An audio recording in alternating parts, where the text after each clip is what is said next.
Hello everyone, welcome to Legal Update. Today's topic for discussion is mandate eviction if missed the rent deadline. Why news? Recently the Supreme Court in Seventh-day Adventist Senior Secondary School versus Ismat Ahmed and others upheld the eviction of a tenant, clarifying district compliance required under the West Bengal Premises Tenancy Act 1997 for protection from eviction. Background of the case involves the tenant who failed to deposit the admitted rent within the mandatory 30-day period after receiving an eviction summons.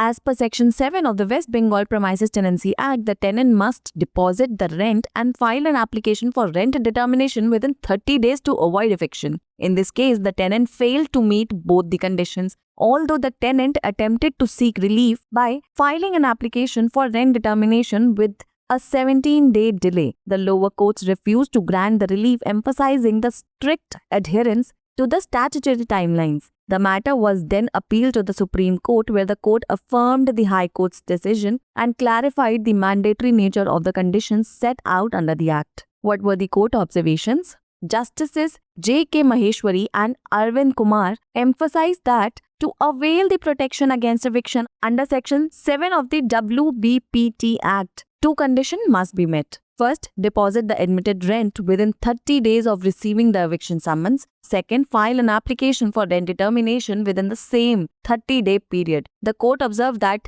the tenant had failed to meet these twin conditions, with the application for rent determination being filed 17 days late. The court upheld the High Court's ruling and dismissed the tenant's appeal for protection against eviction. What were the provisions involved? First, Section 7, Clause 1, Clause 2 of the West Bengal Premises Tenancy Act 1997, which mandates the tenant to deposit rent and file for rent determination within 30 days of eviction summons. Second, Section 7, Clause 3 of the West Bengal Premises Tenancy Act 1997, which specifies consequences if these conditions are not met, resulting in eviction without any protection. It's the time for practice question. Which of the following is mandatory condition for a tenant to avoid eviction under Section 7 of the WBPT Act? Option A, filing for rent determination within 30 days. Option B, deposit of rent admitted by the tenant within 30 days. Option C, both A and B. And option D, neither A nor B. Pin down your answers in the comment section below.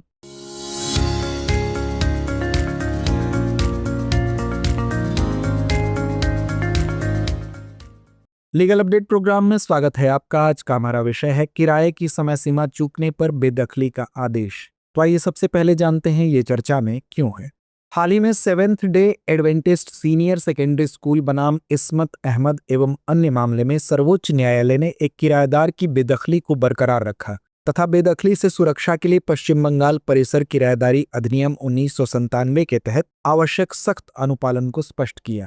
आइए अब नजर डालते हैं मामले की पृष्ठभूमि पर। यह मामला एक किराएदार से संबंधित है जो बेदखली समन प्राप्त करने के बाद अनिवार्य 30 दिन की अवधि के भीतर स्वीकृत किराया जमा करने में विफल रहा। पश्चिम बंगाल परिसर किराएदारी अधिनियम की धारा 7 के अनुसार बेदखली से बचने के लिए किराएदार को 30 दिनों के भीतर किराया जमा करना होगा और किराया निर्धारण के लिए आवेदन करना होगा। इस मामले में किराएदार दोनों शर्तों को पूरा करने में विफल रहा। हालांकि किराएदार ने 17 दिन की देरी से किराया निर्धारण के लिए आवेदन दायर करके राहत पाने की कोशिश की, लेकिन निचली अदालतों ने वैधानिक समय सीमा का सख्ती से पालन करने पर जोर देते हुए राहत देने से इनकार कर दिया। इसके बाद इस मामले की अपील सर्वोच्च न्यायालय में की गई, जहां न्यायालय ने उच्च न्यायालय के फैसले की पुष्टि की और अधिनियम के तहत निर्धारित शर्तों की अनिवार्य प्रकृति को स्पष्ट किया। आइए अब नजर डालते हैं न्यायालय की टिप्पणियों पर। न्यायमूर्ति J.K. माहेश्वरी और अरविंद कुमार ने इस बात पर जोर दिया कि WBPT अधिनियम की धारा 7 के तहत बेदखली के खिलाफ सुरक्षा का लाभ उठाने के लिए